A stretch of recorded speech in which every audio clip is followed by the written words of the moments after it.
दिवाली एक ऐसा फेस्टिवल जिसे हम सब बड़ी धूमधाम से सेलिब्रेट करते हैं। कई लोग एक दूसरे को मिठाइयाँ देते हैं तो कई लोग पटाखे फोड़ने के लिए पूरे साल दिवाली का वेट करते हैं। अगर मैं एक लाइन में दिवाली को समराइज करूं तो दिवाली एक ऐसा दिन है जहां आपको हर तरफ रोशनी और खुशी दिखेगी, पर जैसे एक बल्ब पूरे कमरे में रोशनी कर देता है पर उसके खुद के पीछे अंधेरा रहता है, वैसे ही इस बड़ी ही फैसिनेटिंग दिखने वाली दिवाली की रात को 12 साल के रोहन के साथ कुछ ऐसा होता है कि जिन पटाखों को वो इतना पसंद किया करता था अब उन्हीं पटाखों से उसे डर लगने लग जाता है। और रोहन के पापा, जो कि दिल्ली पुलिस में सब इंस्पेक्टर हैं, और रोहन से उसकी माँ के बारे में क्या छुपा रहे हैं? क्या यही वो रीजन है जिसकी वजह से वो इतने स्ट्रिक्ट है? क्या आप रोहन की इस कभी ना भूलने वाली दिवाली की कहानी जानने के लिए रेडी हो? If yes, then let's get started.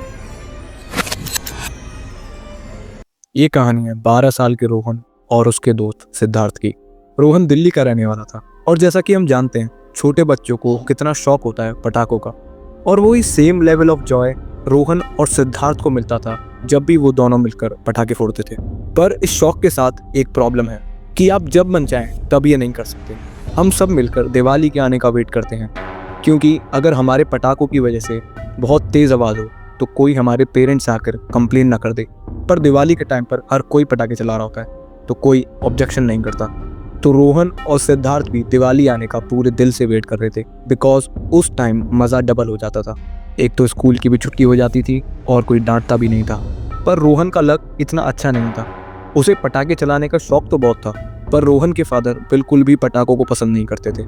उन्होंने रोहन को बड़ी स्ट्रिक्ट वार्निंग दे रखी थी कि इस दिवाली रोहन पटाखों से बिल्कुल दूर रहेगा।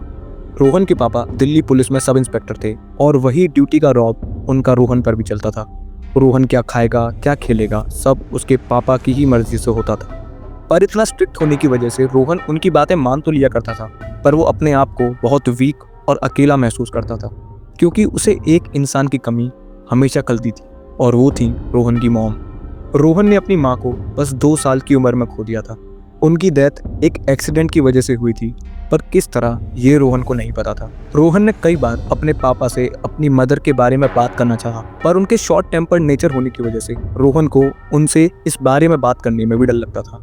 जब उसके फादर ड्यूटी पर हुआ करते थे और रोहन अकेला स्कूल से घर वापस आ जाया करता था तो वो अकेला बैठकर ड्राइंग रूम में लगी अपनी मदर की फोटो को देखता रहता था। उसके सब दोस्तों को उनके पेरेंट्स स्कूल से लेने आया करते थे, पर रोहन को तो ये याद भी नहीं था कि लास्ट टाइम उसके पापा उसे कब स्कूल छोड़ने और स्कूल से लेने गए थे।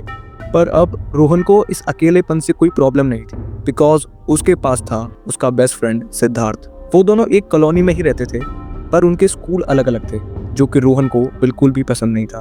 वो चाहता था कि सिद्धार्थ और वो एक ही स्कूल में पढ़ें। सिद्धार्थ रोहन के लिए जैसे एक बड़े भाई और बेस्ट फ्रेंड दोनों की ही तरह था, बिकॉज सिद्धार्थ रोहन से एज में 1 साल बड़ा था। उन दोनों की पहली मुलाकात भी दिवाली के टाइम पर ही हुई थी, जब सिद्धार्थ और उसकी फैमिली नए नए रोहन की कॉलोनी में शिफ्ट हुए थे। वो दोनों पहली बार तब मिले थे जब रोहन दिवाली की रात वाली पूजा होने के बाद कंपाउंड में आकर एक कॉर्नर में बैठकर सब लोगों को हंसते हुए और पटाखे जलाते हुए देख रहा था। सब लोग अपनी पूरी फैमिली के साथ उस मोमेंट को एंजॉय कर रहे थे, पर रोहन बस वहां अकेले बैठा हुआ था। उसे उस दिन अपनी मदर की सबसे ज्यादा याद आ रही थी, क्योंकि उसके पापा भी उस दिन घर पे नहीं थे। क्योंकि जैसा कि हम जानते हैं पुलिस ऑफिशियल्स को किसी भी मेजर हॉलीडे की छुट्टी नहीं मिलती है। जब सब लोग अपने पूरे परिवार के साथ एक फेस्टिवल सेलिब्रेट कर रहे होते हैं तब वो लोग वहाँ लॉ एंड पीस मेंटेन करने में लगे होते हैं। रोहन वहाँ बैठा ही था, पर उसकी नज़र एक लड़के पर जाती है जो अपने हाथ में एक बिजली बॉम्ब की पैकेट लेके घूम रहा था, पर उसे जला नहीं रहा था। पर जैसे ही वो लड़का रोहन को अकेले बैठे हुए देखता है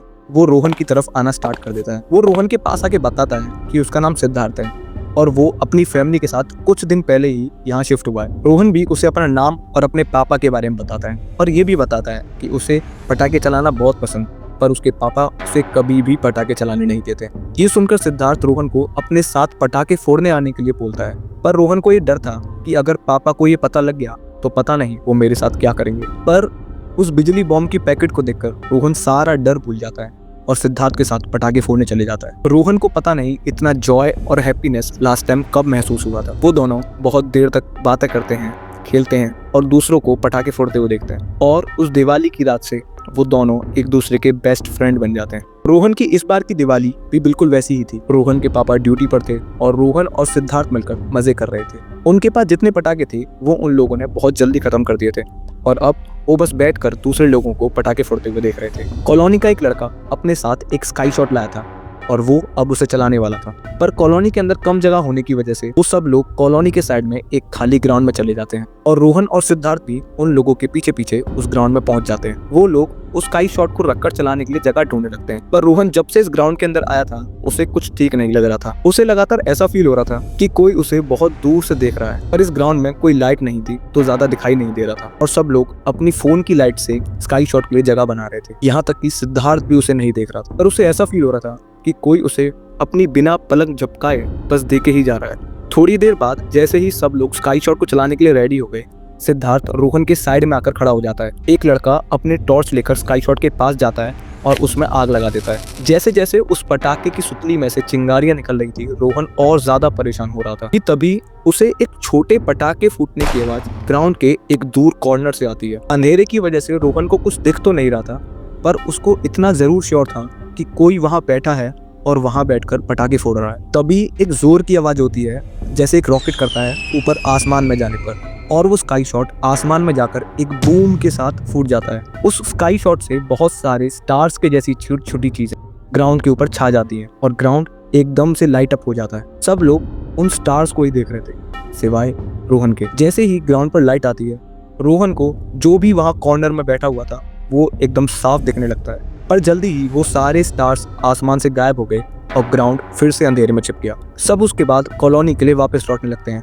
सिद्धार्थ भी रोहन के पास आता है और उसका हाथ पकड़कर बोलता है कि चलो अब हमें भी कॉलोनी की तरफ वापस चलना चाहिए, हमारे पटाखे तो वैसे भी खत्म हो चुके हैं। दोनों एक दूसरे को बाय बोलते हैं और अपने अपने घर की तरफ चले जाते हैं। आज रोहन के फादर घर लेट आने वाले थे, इसलिए वो सीधे सोने चला जाता है, पर जैसे ही वो अपने बेड पर लेटता है, उसने ग्राउंड में जो भी देखा था वो सब उसकी आंखों के सामने रिप्ले होने लगता है। कैसे जब ग्राउंड पर लाइट आई थी, रोहन ने उसे पहली बार देखा था। वो एक बूढ़ा आदमी था, शायद उसकी कॉलोनी के गार्ड दादा की उम्र का होगा, पर वो सिर्फ रोहन को ही क्यों देख रहा था और वो बस देख ही नहीं रहा था। जैसे ही रोहन ने उसे देखा था, उस बूढ़े आदमी ने हल्का सा स्माइल भी किया था और उसने अपने हाथ से रोहन को अपने पास आने के लिए इशारा भी किया था, पर तभी ग्राउंड में दोबारा अंधेरा हो गया था और वो बूढ़ा आदमी फिर गायब। रोहन ने देखा था कि उस आदमी के पास बहुत सारे पटाखे थे, हो सकता है उसने उन्हीं पटाखों में से एक पटाखा जलाया था। रोहन को अब नींद नहीं आ रही थी। वो सोच रहा था क्या वो बूढ़ा आदमी उसे वही पटाखे देने के लिए बुला रहा था। उसे अपने ऊपर बड़ा गुस्सा आया कि उसने सिद्धार्थ को ये बात क्यों नहीं बताई। वो दोनों जाते और उस बूढ़े आदमी से जितने चाहे उतने पटाखे लेकर आते।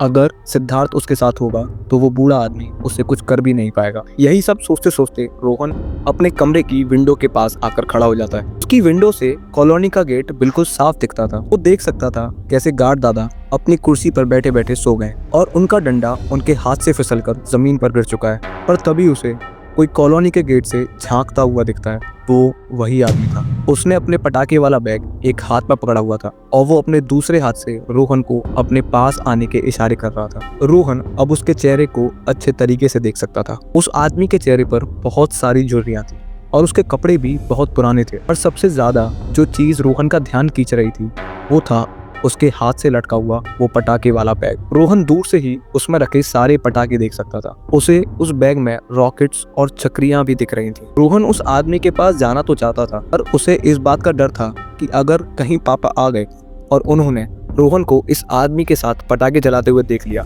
तो पता नहीं वो रोहन का क्या करेंगे। पर रोहन से अब और रुका नहीं गया। वो जल्दी से अपने घर से निकला और कॉलोनी के गेट के पास पहुंच गया। गार्ड दादा अब भी सो रहे थे और वो आदमी अब रोहन से सिर्फ कुछ मीटर दूर ही खड़ा था, पर अब वो हाथ नहीं हिला रहा था। वो एक कोने में खड़ा था और रोहन की तरफ बस देख रहा था। उसने अपने हाथ में एक रॉकेट लिया और रोहन की तरफ उस रॉकेट को फेंकने का नाटक किया, पर उसने वो रॉकेट फेंका नहीं। उसने उस रॉकेट को अपने बैग में रख लिया और रोहन को फिर से अपने पास आने का इशारा किया। रोहन बिल्कुल दबे पांव गार्ड दादा के सामने से निकला ताकि वो जग ना जाए। जैसे ही रोहन अपनी कॉलोनी के गेट से बाहर निकलता है, देखता है कि वो आदमी अब चलना स्टार्ट कर दिया है और वो उसी ग्राउंड की तरफ जा रहा है। रोहन उसे रोकने के लिए बोलना चाहता था, अगर वो चिल्लाता तो गार्ड दादा 100% जाग जाते, तो वो भी उस आदमी के पीछे उस ग्राउंड में चला जाता है। जैसे ही रोहन ग्राउंड में एंटर करने के लिए मुड़ता ही है, वो आदमी एकदम से उसके सामने आ जाता है। रोहन डर जाता है और उसे लगता है कि वो शायद गलत आदमी के साथ अकेला आ गया है। पर तभी वो आदमी पहली बार रोहन से कुछ बोलता है, तुम डर क्यों रहे हो?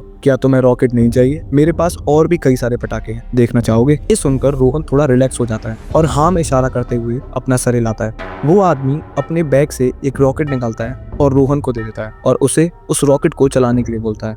वो दोनों उस रॉकेट को एक खाली ग्लास की बोतल में रखकर चलाते हैं। वो आदमी रोहन को बहुत सारे पटाखे दिखाता है, पर जब रोहन उससे पूछता है कि आप तो यहाँ नहीं रहते, वो आदमी उसे बताता है कि वो पास की ही दूसरी कॉलोनी में रहता है और उसका रोहन के ही जितना बड़ा एक ग्रैंडसन भी है। वो रोहन को ये भी बताता है कि उस आदमी का बेटा बाहर नौकरी करता है और इस दिवाली वो उसके पास घूमने नहीं आया है, जिसकी वजह से वो किसी ऐसे बच्चे को ढूंढ रहा है जिसके साथ वो ये सारे पटाखे चला सके। रोहन जब उस आदमी से पूछता है कि क्या वो ये सारे पटाखे रोहन को देगा, तो वो आदमी रोहन को बोलता है कि ये तो कुछ भी नहीं है, उसके घर पर इससे भी ज्यादा और बड़े पटाखे हैं, पर उन्हें चलाने वाला कोई भी नहीं है। और वो आदमी रोहन से अपने घर चलने के लिए बोलता है, पर ये रोहन के लिए पॉसिबल नहीं था। उसके पापा कभी भी घर आ सकते थे और अगर उन्हें रोहन घर पर नहीं मिला तो वो बहुत गुस्सा हो जाएंगे। वो उस बूढ़े आदमी से सॉरी बोलता है कि वो उसके साथ उसके घर नहीं जा सकता, जिस पर वो बूढ़ा आदमी हंसते हुए बोलता है कि कोई बात नहीं, मैं कल जब आऊंगा तो और पटाखे साथ लेकर आऊंगा। रोहन ये सुनकर बहुत खुश हो जाता है। वो आदमी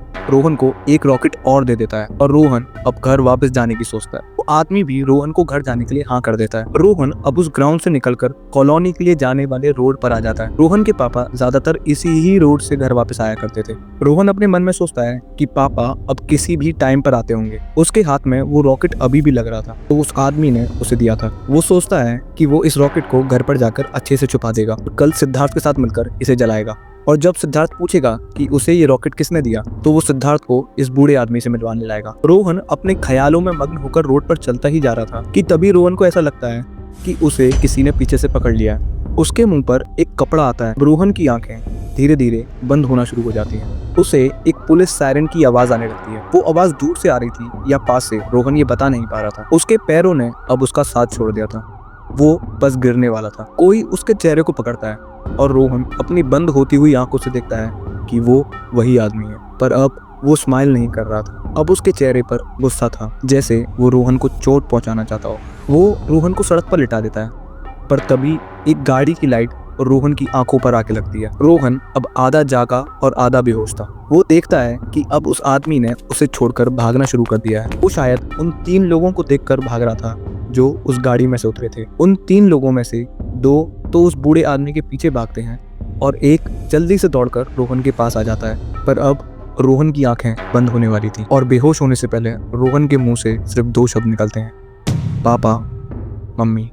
रोहन के फादर अपनी ड्यूटी पर देर रात तक रहने वाले थे और अगली सुबह अपने घर लौटने वाले थे, पर उनका मन करता है कि चलो रोहन को चेक करके आते हैं कि वो सोया है कि नहीं। वो पीसीआर वैन से ही अपने घर की तरफ लौट रहे थे। उनके साथ पीसीआर के ड्राइवर और एक सिपाही भी था। जब वो कॉलोनी वाले कट के लिए मुड़े ही थे तो उन्होंने देखा कि एक बूढ़ा आदमी एक बच्चे को पकड़कर उसका मुंह दबाने की कोशिश कर रहा है। पर उनकी पीसीआर वैन की सायरन की आवाज सुनकर वो आदमी अब भागने लगता है। उन्होंने ड्राइवर और सिपाही से उस आदमी के पीछे जाने को बोला और खुद उस बच्चे के पास दौड़ कर गए। पर उन्हें क्या पता था, जिस बच्चे को वो रेस्क्यू कर रहे हैं वो उनका रोहन है। रोहन को इस इंसिडेंट के 3 दिन बाद होश आता है। उसको आईसीयू में एडमिट किया गया था, पर अब डॉक्टरों का कहना था कि वो खतरे से बाहर है। 5वें दिन वो अपने फादर के साथ घर लौटता है। उसे सिद्धार्थ के साथ और भी कई कॉलोनी वाले मिलने आते हैं। उस बूढ़े आदमी को पुलिस अरेस्ट कर लेती है और उसका रिकॉर्ड चेक करने पर पता लगता है कि वो एक साइकोपैथ है। उसके खिलाफ पहले भी ऐसे केस सामने आए थे, पर एविडेंस ना होने की वजह से वो हर बार बच रहा था। इस इंसिडेंट से रोहन फिजिकली तो रिकवर कर जाता है, पर मेंटली उसे एक बहुत गहरा घाव मिला था। जो पटाखे देखकर वो पहले खुशी से नाचने लगता था, अब वही पटाखे उसको डरा देते थे। उसके पापा भी अब उससे उतना स्ट्रिक्ट नहीं रहते थे जितना वो पहले रहा करते थे। रोहन को उन्हें देखकर ऐसा लगता था कि वो रोहन को कुछ बताना चाहते हैं, पर उसे बता नहीं पा रहे हैं। पर एंड में रोहन ने उनसे पूछ ही लिया। जब रोहन के फादर शाम को ड्यूटी खत्म कर घर लौटे तो वो बड़े दुखी से दिखाई दे रहे थे, जैसे वो कुछ राज छुपा रहे हैं। रोहन से और कंट्रोल नहीं हुआ और उसने बड़ी हिम्मत जुटाकर उनसे पूछ ही लिया कि उसकी मदर का एक्सीडेंट कैसे हुआ था। रोहन के फादर ये क्वेश्चन सुनकर एकदम शॉक हो गए, पर उन्होंने रोहन के सर पर हाथ रखा और उसे बताया कि जब वो 2 साल का था तो उसके पापा और मम्मी उसे उसकी नानी के घर छोड़कर उसके पापा की पोस्टिंग सिटी में गए हुए थे दिवाली की साफ सफाई करने के लिए। जिस दिन वो रोहन को वापस लेने के लिए लौट रहे थे उस दिन दिवाली थी और कई लोग पटाखे जला रहे थे। वो लोग बाइक से घर की तरफ लौट रहे थे और रास्ते में उन्हें एक सोसाइटी के बहुत पास से निकलना था जहां कई बच्चे रोड पर पटाखे फोड़ रहे थे। उन्हीं में से एक बच्चे ने रोड पर अपना पटाखा जला के रख दिया था। उनकी बाइक जब उस पटाखे के ऊपर से निकल रही थी वो तभी ब्लास्ट हो जाता है। एकदम से तेज आवाज होने की वजह से उनकी बाइक डिसबैलेंस हो जाती है और डिवाइडर से जाकर टकरा जाती है। वो दोनों अपनी बाइक से बहुत तेज गिरते हैं। रोहन के फादर तो बाइक से गिरने के बाद खड़े हो गए थे। उन्हें खुद तो चोट आई थी पर उन्हें अपने से ज्यादा अपनी वाइफ की फिक्र थी। पर जब उन्होंने अपनी वाइफ को देखा तो उनके पैर वहीं के वहीं जमे रह गए। उनकी वाइफ का सर एक पत्थर से जा टकराया था और उनके सर से बहुत खून निकल रहा था। वो जल्दी से अपनी वाइफ को एक हॉस्पिटल लेके पहुंचते हैं पर हॉस्पिटल पहुंचने के बाद वहां के डॉक्टर उनकी वाइफ को डेड डिक्लेयर कर देते हैं। तब से लेकर अब तक उन्होंने रोहन को अकेले पाला है और इसी ही इंसिडेंट की वजह से वो रोहन को पटाखों से हमेशा दूर रखते थे। रोहन के फादर उसकी तरफ मुस्कुराते हुए देखकर कहते हैं कि वो अब उसके लिए ज़्यादा स्ट्रिक्ट नहीं रहेंगे और उनसे जितना हो सकेगा वो उतने फेस्टिवल रोहन के साथ सेलिब्रेट करेंगे। वेल एवरीवन, अगर आपने स्टोरी एंड तक सुनी है तो मैं आपको अपना एक छोटा सा इंट्रो देना चाहता हूँ। मेरा नाम कोमल सिंह सोलंकी है और मैं उत्तर प्रदेश का रहने वाला हूँ। मुझे आप लोगों की तरह हॉरर स्टोरी सुनना पसंद है। अगर आपको मेरी ये स्टोरी पसंद आई है then please consider subscribing to whispering Solanki. मैं मिलूंगा आपसे एक ऐसी ही नई स्टोरी के साथ। Till then stay safe and good bye.